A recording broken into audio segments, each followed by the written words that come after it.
thought they looked like they were absolutely desperate for a decent fullback. Okay, Like, riddle me this. Why are people praising Joshko Gvardiol's performance? Will Gvardiol please stop giving the ball away?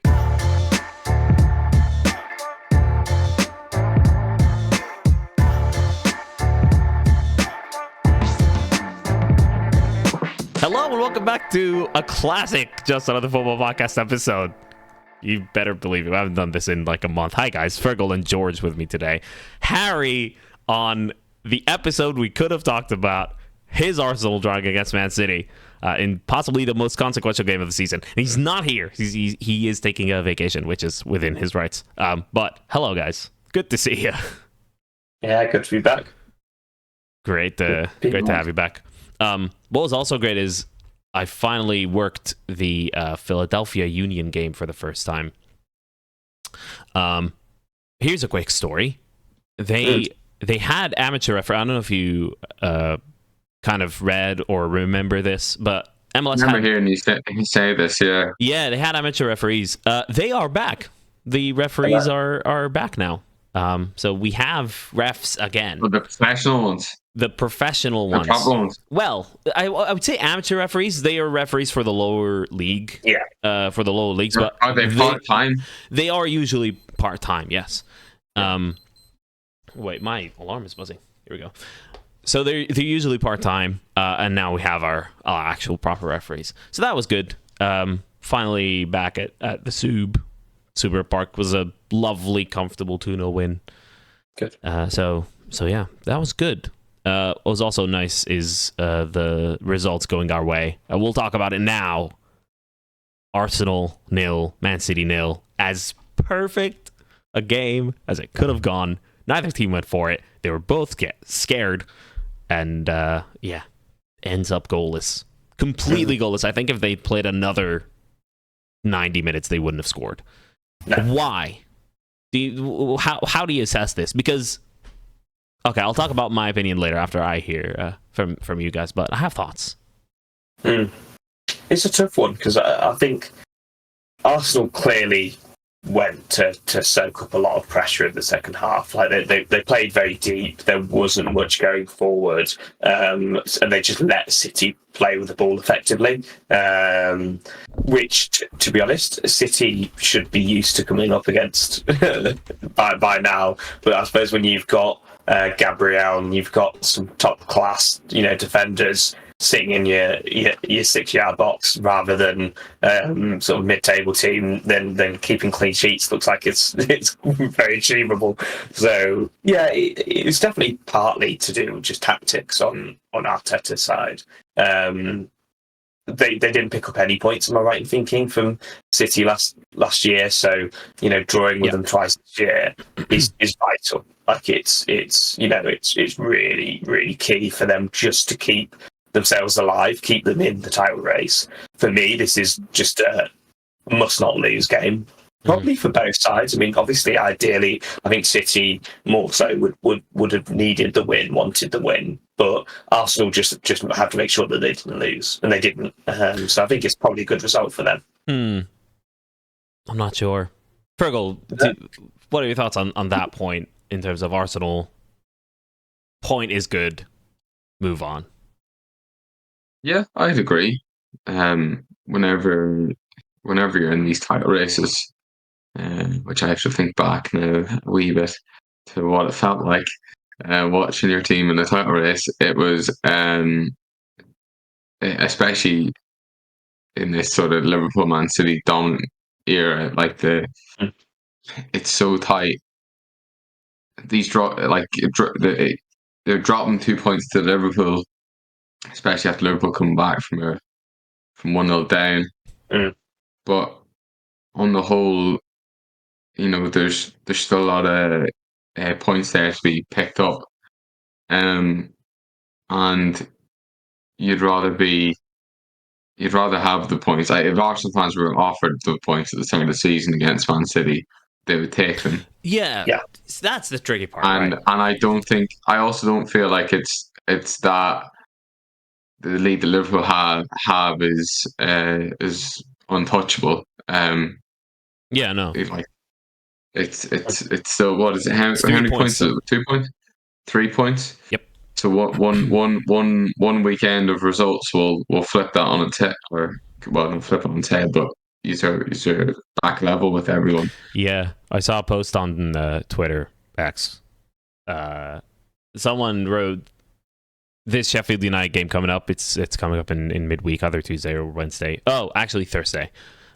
Someone wrote, we have to make this Sheffield United game a goal difference session, and then someone quoted it with a picture of Luis Suarez grabbing the ball and going to the center circle at 3-0 up against Crystal Palace. Yeah, that's a good point.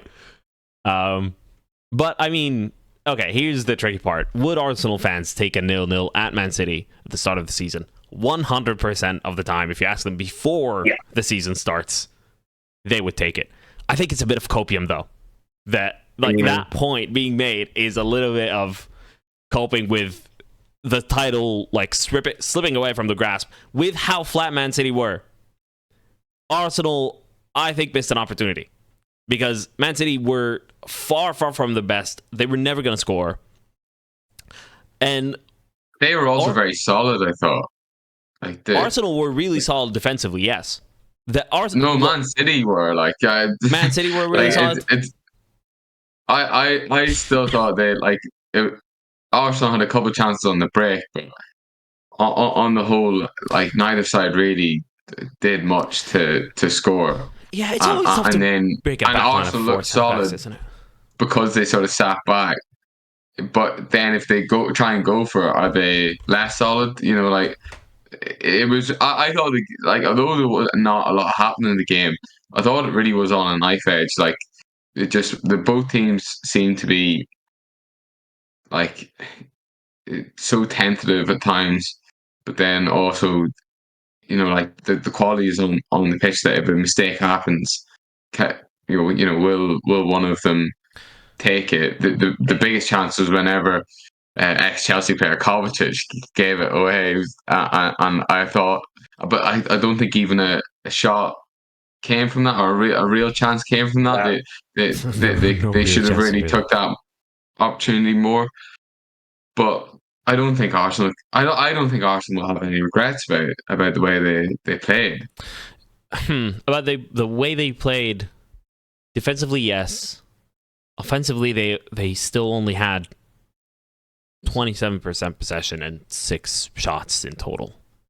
But that's purposeful, right? That's fine, because I mean, in theory, if you want shots, you concede massive chances, and I actually think Liverpool got a little bit fortunate with some of the opportunities that City didn't take. Likewise, actually, with City being quite fortunate, Liverpool didn't take some of the opportunities. I think it's the latter more than the former, but I am a Liverpool fan. But that's the risk you take. We're going forward. Well, it was a no-risk deployment from Arteta, where we're just not going to concede, and whether we, I imagine if they'd gone 1-0 down early on, that kind of game would have proceeded like it did with Liverpool.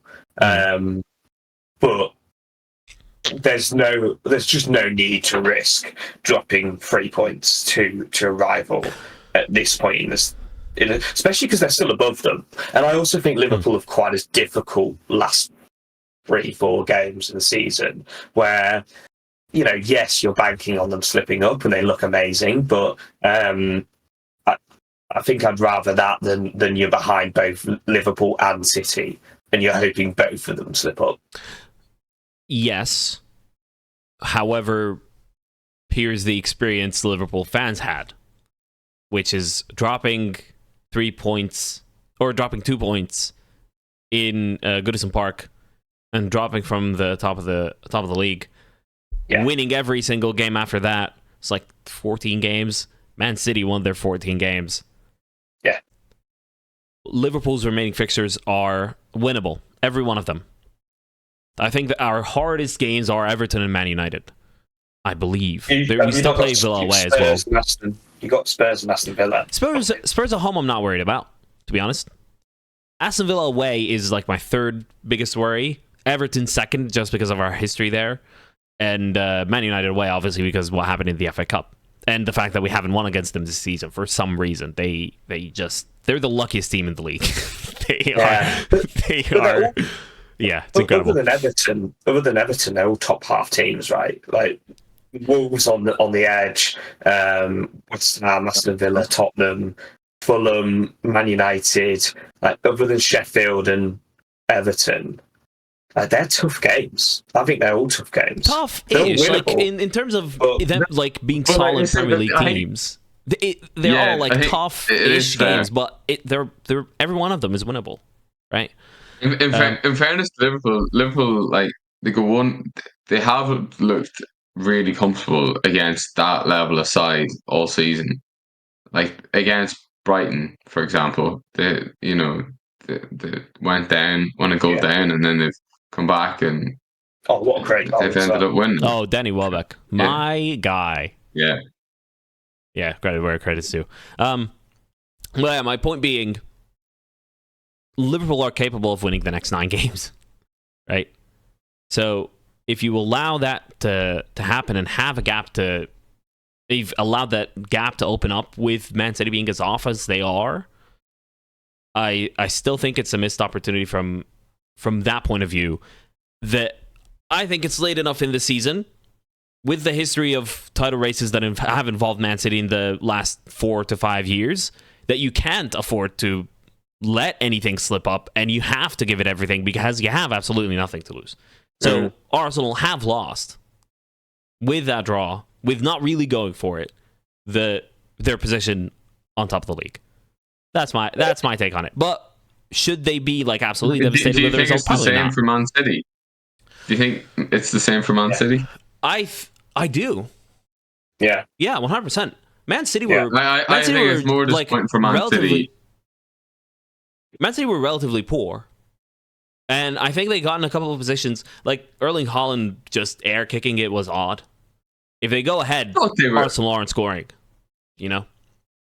I thought they looked like they were absolutely desperate for a decent fullback. Yeah. Okay. Like, tell me this: why are people praising Joško Gvardiol's performance? I've seen both sides. I've seen tweets that go, "Will Gvardiol please stop giving the ball away?" Which was the side I'm on, and others saying this was Gvardiol's best performance. And then there's the middle ground of, yeah, this might be a decent performance for Gvardiol, but it also says about something about his season, like which hasn't been the best. I would say that was probably the best he's going to do in that position.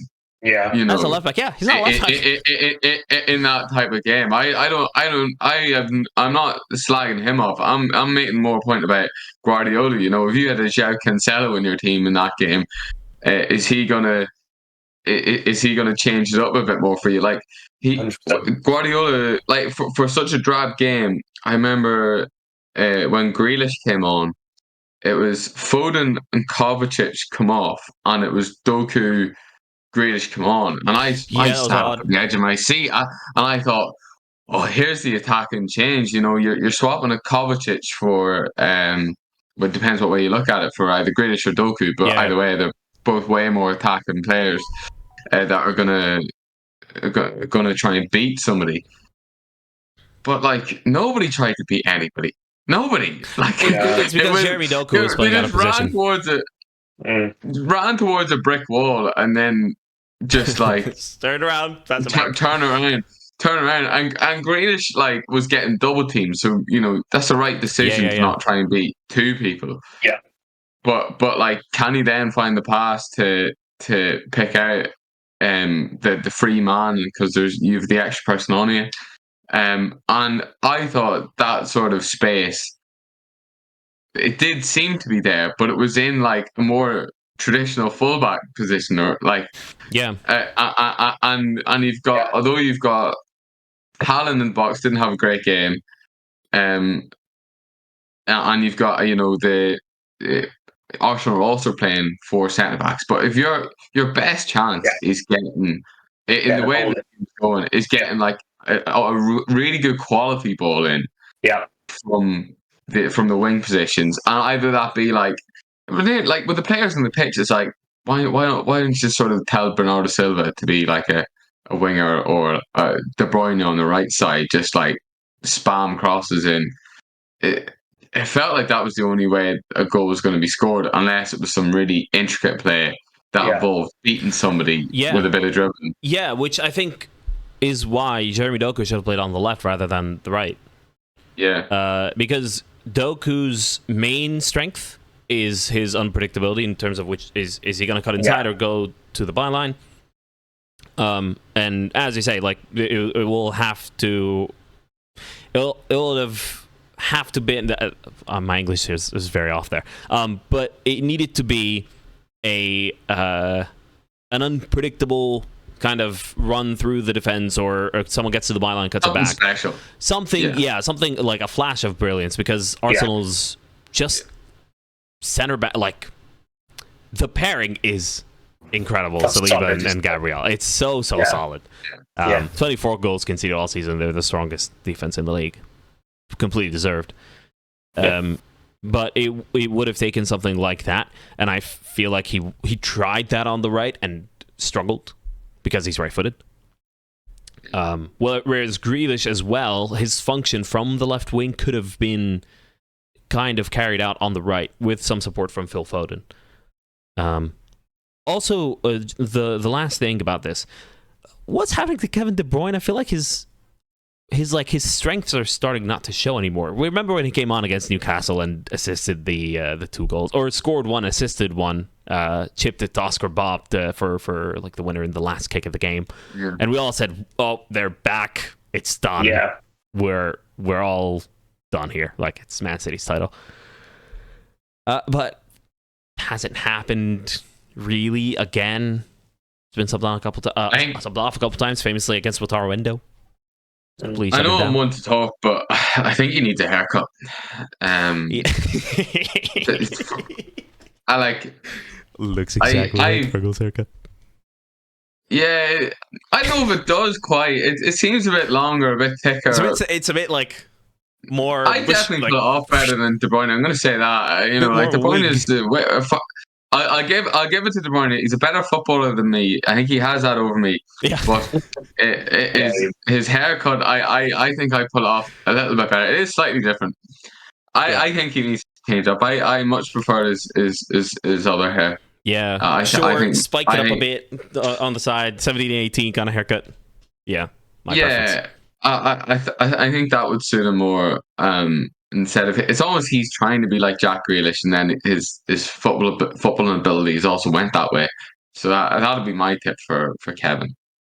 Yeah, earlier in the day, aside from Kevin De Bruyne's haircut, 2-1 Liverpool against Brighton.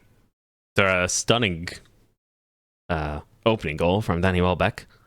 Shut the whole crowd down, and then I feel like the whole atmosphere started to get like way too frantic, and we were taking the wrong decisions. Salah was going for goal when the square ball was on, and everything was rushed, and I was panicking. And then Mo Salah himself scores while fasting. Ramadan Kareem, everybody. Now, this takes Liverpool to 67 points from the 29 games played. Correction, 2 points ahead of Arsenal, 3 points ahead of Man City. So that's the situation. Is it within 2 points of Arsenal? It's within 2. My position does not change. That changes everything for me. Exactly. It's one result will put Arsenal top. But even a draw. We can't guarantee. We said the same thing in 2019. And it never happened. I know, but if you look to and in 2022, I can't think of what other game Arsenal's have dropped points off the top of my head, but it's those games against against Liverpool or Man City that are the games that you look to and go, oh, we should have done more there. Getting a draw against Man City is still away, is still solid. Arsenal have not dropped points this year except against Man City. The last time they did was at Fulham on December 31st. There was that weird run where they won 1-5, lost to Villa, drew to Liverpool, of course, at Anfield, lost to West Ham at home when they had like 3-4 XG and didn't score. and the 2-1 at Fulham, of course, and just won every game ever since until this weekend. And they have Luton Town next. So Man City, actually, out of this midweek's games, have the trickiest one. It's against Villa. Dun, dun, dun, dun. Villa are currently 4th, 3 points ahead of Tottenham, one game ahead of Tottenham. It is on Wednesday, April 3rd. As is Arsenal's, actually. Did they beat Villa beat City before, didn't Villa they? have beaten City. Yes, sir. 1-0 in December. So Villa beating both Arsenal and City, and then we have to play Villa still. Yeah, that's that one doesn't fill me with a lot of confidence. But yeah, great game. What are your opinions and thoughts, please, on Dominic Szoboszlai? Because it's Twitter talk, but there are 2 players in particular that have been taking some slander that I'm not exactly understanding. Go to Gakpo, which I can understand more to an extent, but Dominic Szoboszlai, like someone said on Twitter, he needs to step up because he's starting to become a passenger. Like, come on! Did you see his pass across the? Is sort of inverted, sort of snap into Mac Allister. I mean, what a move that was! I mean, that was it was so good. I was watching it and then watching it again. I was like, that is just pure. What you want to see in a goal, like that is just perfect, right? Like it's a proper assist as well. Like he's touched it dead and then spotted the pass. Like he really spotted the pass. Great touch and finish by Salah. He's made it as easy for Salah. Yeah, he's made it as easy for Salah as he could. He's actually really assisted the goal. He really assisted the goal. It's a proper assist that you can't. Like that's an assist. Alexis Mac Allister, by the way, what a player. I watched Argentina live last Friday when they played in Philadelphia in a friendly. Privilege. Oh, yeah, I did. You see Messi? Absolute privilege. No, Messi was injured, which brought the ticket price down, which is why I could buy it. All right. So swings around a bit. Yeah, and then the stadium, it was played at Lincoln Financial Field, the Eagles Stadium. So that's like a 70,000 capacity stadium, something like that. Mm. It was empty. Like there was probably 20,000 people there. Because tickets were going for $100 plus when Messi wasn't injured, and then Messi got injured, and then it went down to $70, which with fees and everything, it gets up to $90, $100. So nobody bought it, obviously. So on the day, I took a last-minute decision, went to check the tickets, went down to $40, snapped one, went alone, which is fine. And yeah, I bought tickets to the second tier of the stadium, went to go up to my seat in the second tier, and then they said, well, the second tier is closed because people didn't buy tickets, so you have a better seat now. So I got essentially upgraded to like the 15th row in the first tier. It was very good. Nice. It was very, very good. I'm sorry to gloat, but this was a moment. Who did they play? El Salvador. They won 3-0. It was a typical big team versus small team game. Neither Mac Allister nor Di Maria scored, sadly.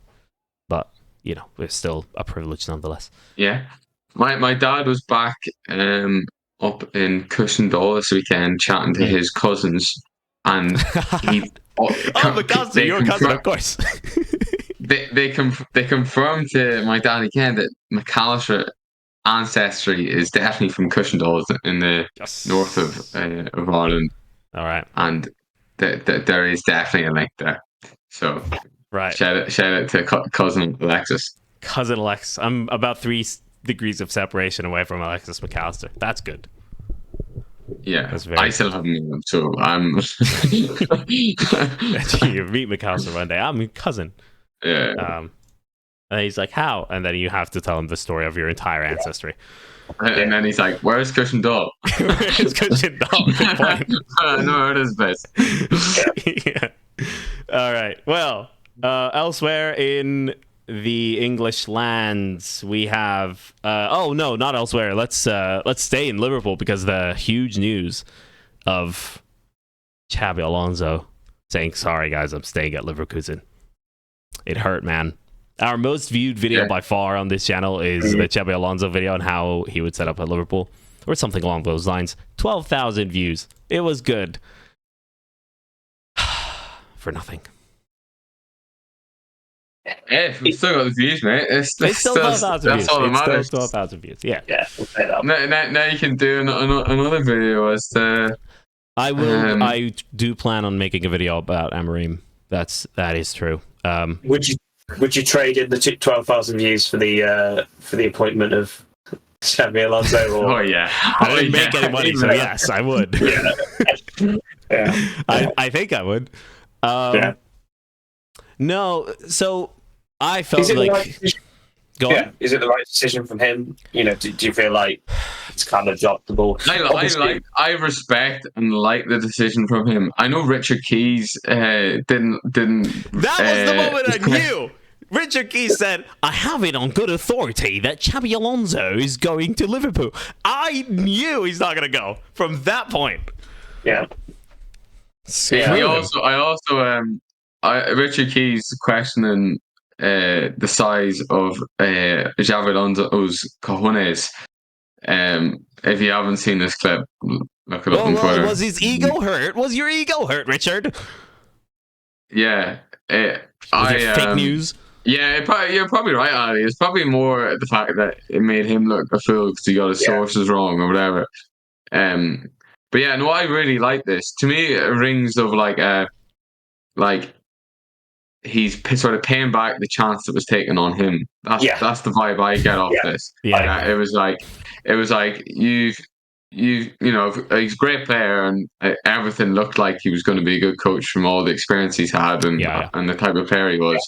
But he's still been taking a chance on, but that's a big job as your first job, first team job.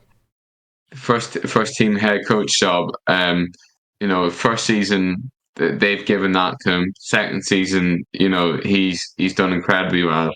In the third season, it feels like he's repaying them for the first one. Yeah. So, it's nice to see for the story of the Bundesliga. It's really good. Yeah, I agree. Like that. The fact that Xabi Alonso staying probably means that a few of the other players might stay at least one more other season, and it's not going to be taken apart entirely. Hopefully, it means that, you know, like Bayern can't go and sign all of the Bayern Leverkusen's players. So, fair play to Xabi Alonso, and I think he'll be fine. Oh yeah. To me, it seems like he's setting himself up to get the Real Madrid job. That's what it comes across. And there was a point that was made by a Twitter account, Ahead of the Curve. He does mixed tweets, some very outrageous ones, but he said,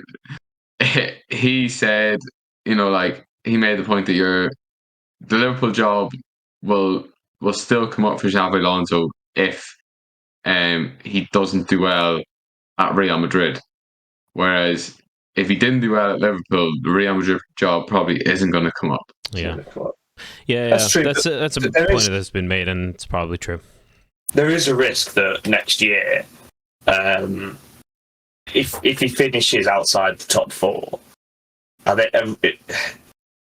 you have to think about also, though, how much of that squad is going to get picked up. Exactly. I think quite a lot. Victor Boniface is going to get a move, first of all. I think a lot of them will stay if he's staying. You think? Interesting. I wouldn't be surprised if Jeremy Frimpong and Grimaldo stay.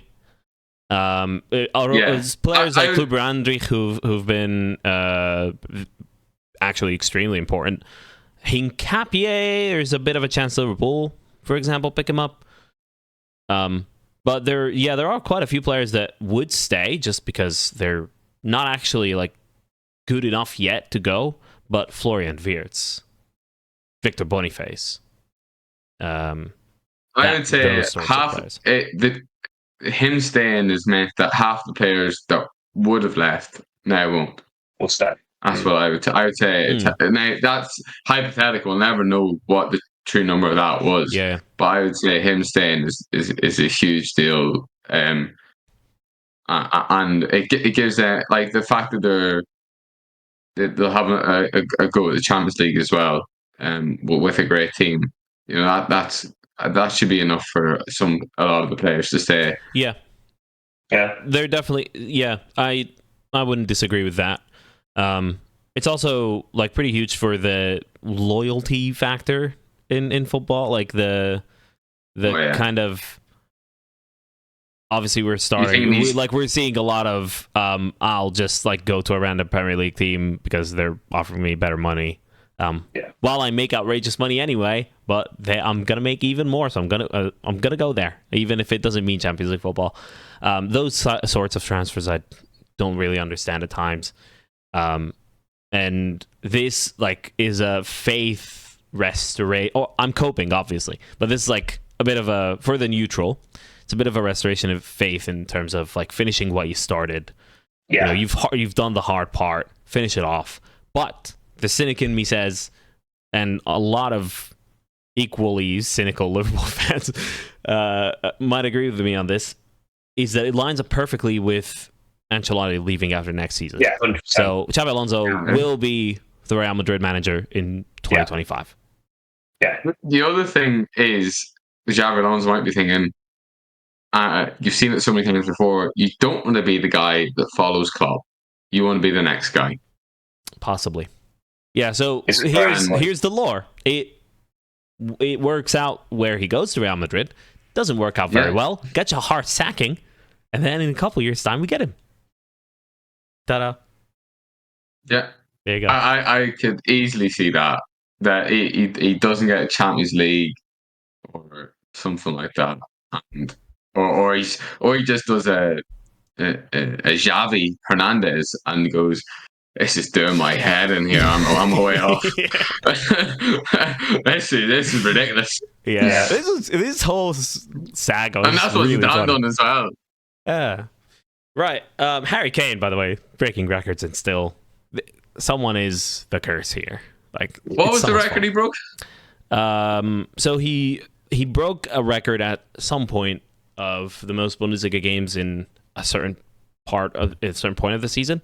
I think he may reach Robert Lewandowski's actual Bundesliga goal scoring record.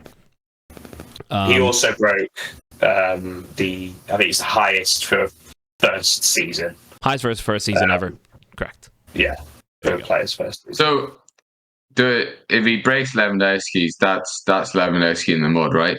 That's Lewandowski's a Ballon d'Or winner, multiple-time Champions League winner. Why would he be in the mud in any way? No, in the debate of best centre forwards, you have Benzema, Lewandowski, Harry obviously Kane. Lewandowski still. But like, if there's Lewandowski versus Kane, it's obviously Robert Lewandowski. Come on. Ooh, see, this is what I mean.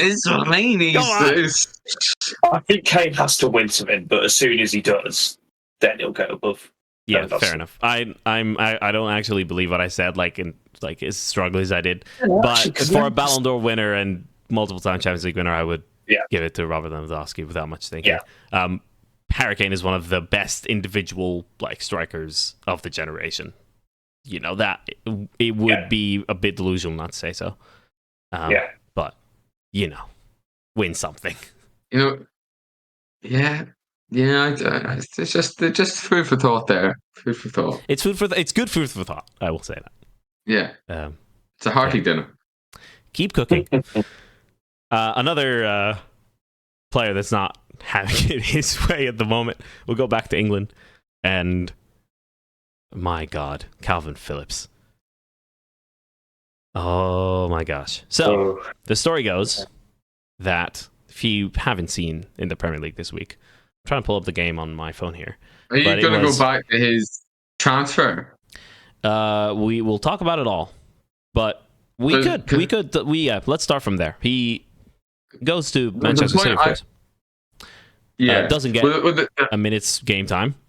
Goes to West Ham on loan in the hopes that he gets some playing time. Does well, goes to the Euros. After Gareth Southgate tells him not to go to Serie A because that's what I was about to say. It's not as tough as the Premier League. It's not as tough as the Premier League. I don't know if that was the exact quote, but along the lines of that, yeah. This is the premise. Yeah. I'm not going to tell you what to do, but if you go to, see Fikayo Tomori, never gets picked. He's like, I don't want to tell you what to do, but I don't have a TNT subscription. Yeah. They barely want to be able to kickoffs in the Premier League anyway. I find it very hard to get to find watch Serie A. It's too far down. Yeah, it's So he does go to West Ham, and it hasn't been exactly working. So last game against Newcastle at Newcastle, and pretty unbelievably, West Ham had gone 3-1 up, and then in the 69th minute, Calvin Phillips comes on for Mikel Antonio. It's a 3-1 game. Shut the game down. Put in a defensive midfielder for your striker. Yeah. Try to break on the counter with Mohamed Kudus and Jared Bowen. Alexander Isak scores in the 77th minute from a penalty conceded by Calvin Phillips. Now, Harvey Barnes. Well, we'll talk about the penalty later. Harvey Barnes scores for 3-3 in the 83rd. Harvey Barnes scores the winner in the 90th. 4-3 Newcastle. And it was a big I have to feel sorry for him. But the penalty, because this is an interesting one, because it happens often. Yeah. I don't think this particular one happens often. I've never seen the person that kind of foul a tackle happens, and it goes like either way. But in the penalty area, not as often. You're missing a key point. Go on. That happens. Usually, the person making the tackle wins the ball. I've never seen a player make a tackle, foul the person kicking the ball without touching the ball, and get given a penalty. Yeah, it is bizarre. It's a free kick out. I understand there's a bit of like, oh, does he get a touch on the ball? I couldn't see a touch on the ball. Yeah, no, he didn't. I thought he did, and I was saying, obviously, it's a penalty. Like, come on. Absolutely. If he gets a touch, penalty. Yeah. There's no touch on the ball. They get replays of this. The referee didn't even give it at the time. How is it clear and obvious that it's a penalty the other way? If you flip the rules of this and put it in you put it that a striker's about to take a shot in the box and the defender jumps in to try and get it, everybody instantly gives a penalty to the person that was trying to kick the ball. I think it's one of the worst decisions I've seen this year. And the fact that and it says something because we've seen shockers. It's not a clear and obvious mistake. And it's literally like the referees have forgotten the rules of who's the tackler, who's not, who is possession of the ball, does he win the ball, like all these sort of things that that are like the basic of a definition of a tackle and a foul, and who's in possession. They seem to have like forgotten all of that and just sort of looked at it and went, it's a defender kicking an attacker. Attacker gets decision. Yeah. Okay. Yeah. It's all the Galaxy brain. It's the lunge, isn't it? So it's not as if I think it was Gordon has run past him, got the ball, and then he's kicked it. It's like Gordon's literally put his whole body as if he was tackling him. Yeah, he's the tackler. Doesn't get the ball.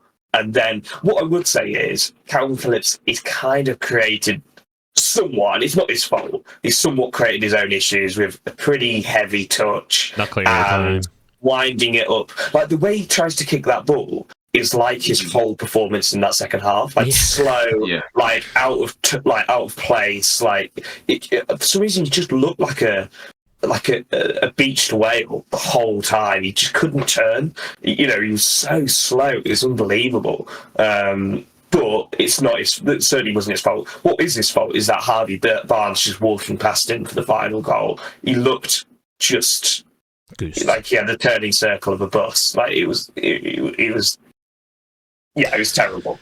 Yeah. I feel so sorry for him because I do feel sorry for him. like I watched a lot of Leeds when they're in the Premier League, and he was always one of their better players. Such a, I think quite like fairly all round in that. Maybe not so much dribbling, but his passing range was really good at Leeds.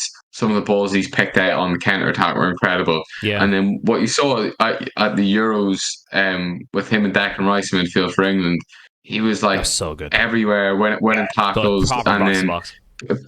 yeah, and playing it off. And Man City's ruined them. Yeah, Absolutely ruined them.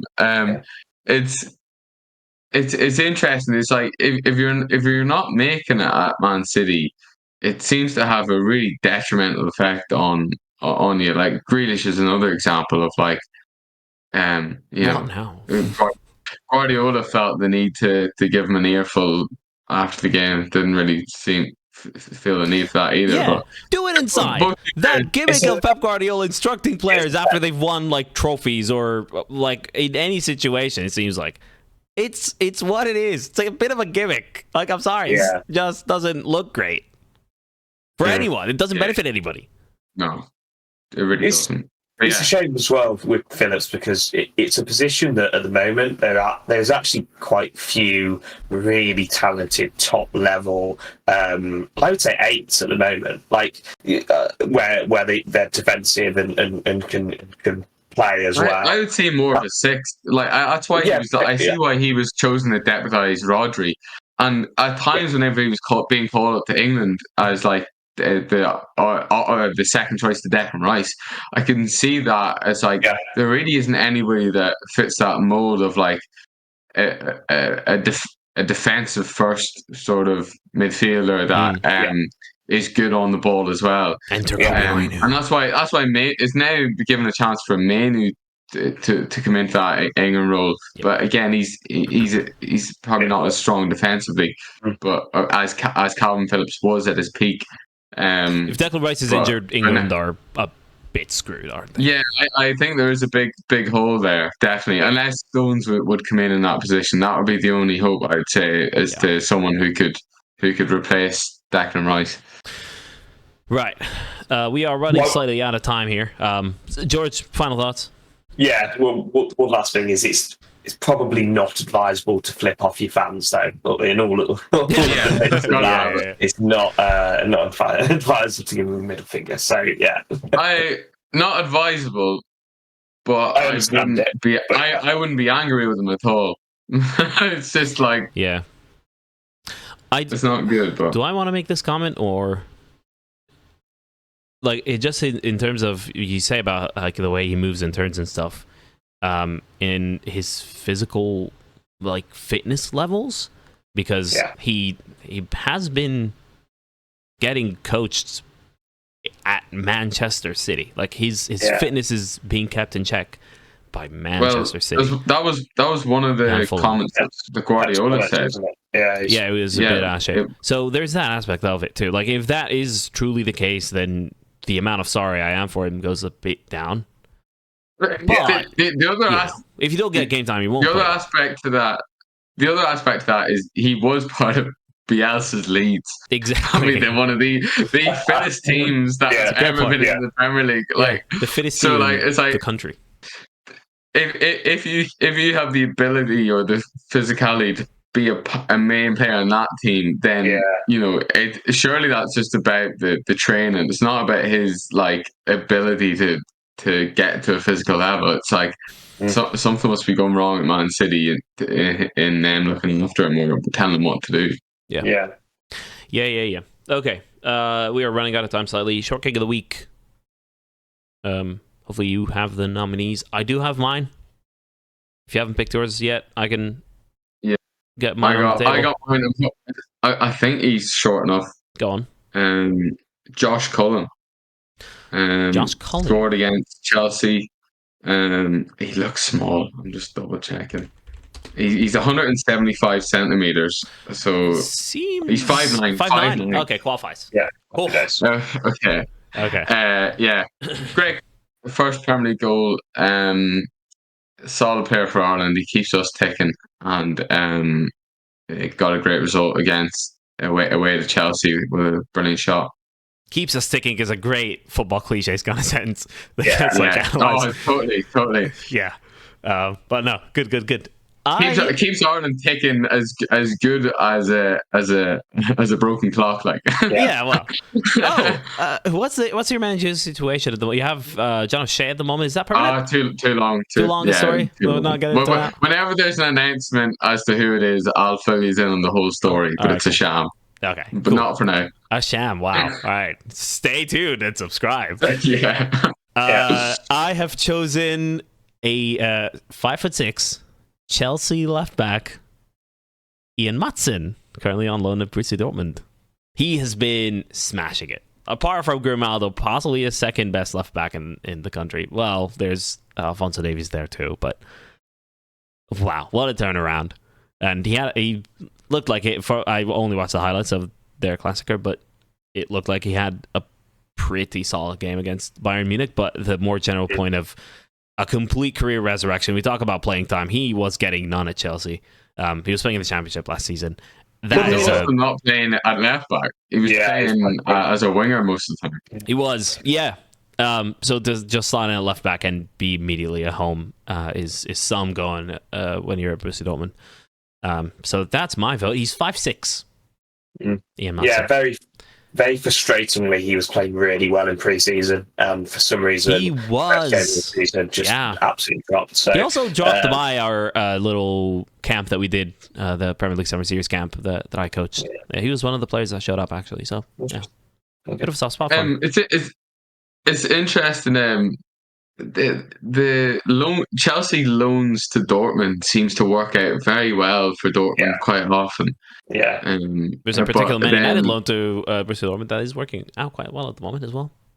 Jadon Sancho, yeah, of course. Dortmund do seem to be like the career resurrectors. Although I don't know if resurrection for Maatsen does feel a bit harsh. He was, it's still quite young. Considering how many left. Like, there's 3 left backs at Chelsea. One of them costs 62 million. So, is there pressure from above that he has to get played? Possibly.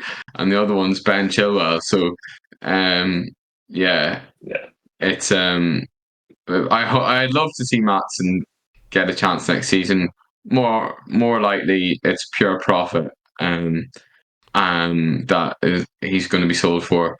And there's also a rumor that Reece James is for sale in the summer. Unsurprising. Which would just be crazy, because to try and buy an equivalent right back as Reece James. But you're also buying if you buy an equivalent right back, it will also be a fit right back. Still, I'd still need Reece James to. If Reece James has another season like this, I would cut my losses on him.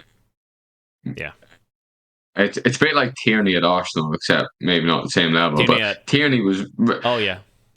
Kieran Tierney, it was really, really impressive. Like, it was one of Arsenal fans' favorite players, and then no fault of his own.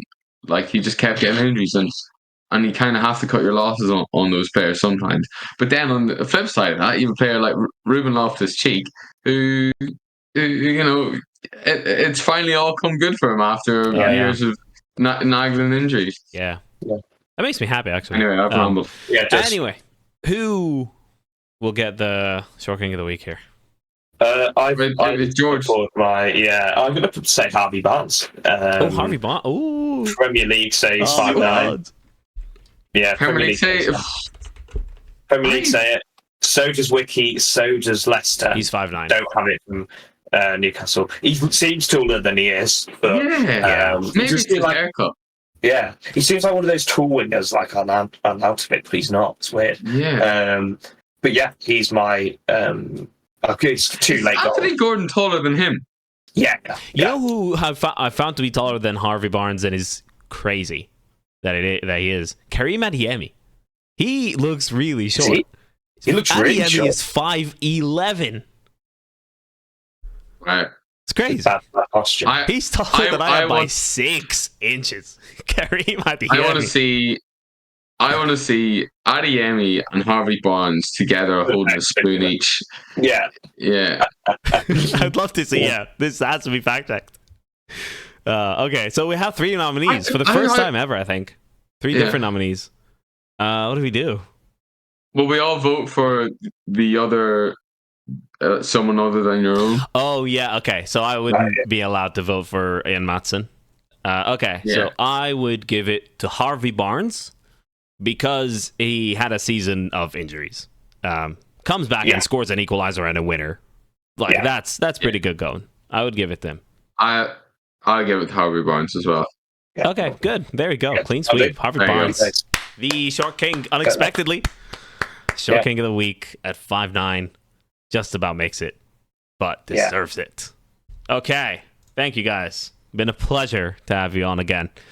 And if you're watching, happy Ramadan. Hope you had a good Easter if you're celebrating either of those. Eid is coming up, which is good. So have a good week. Enjoy the football Tuesday through Thursday. And I don't know. I haven't ended a podcast in a while, so we'll just cut it there. Cheers.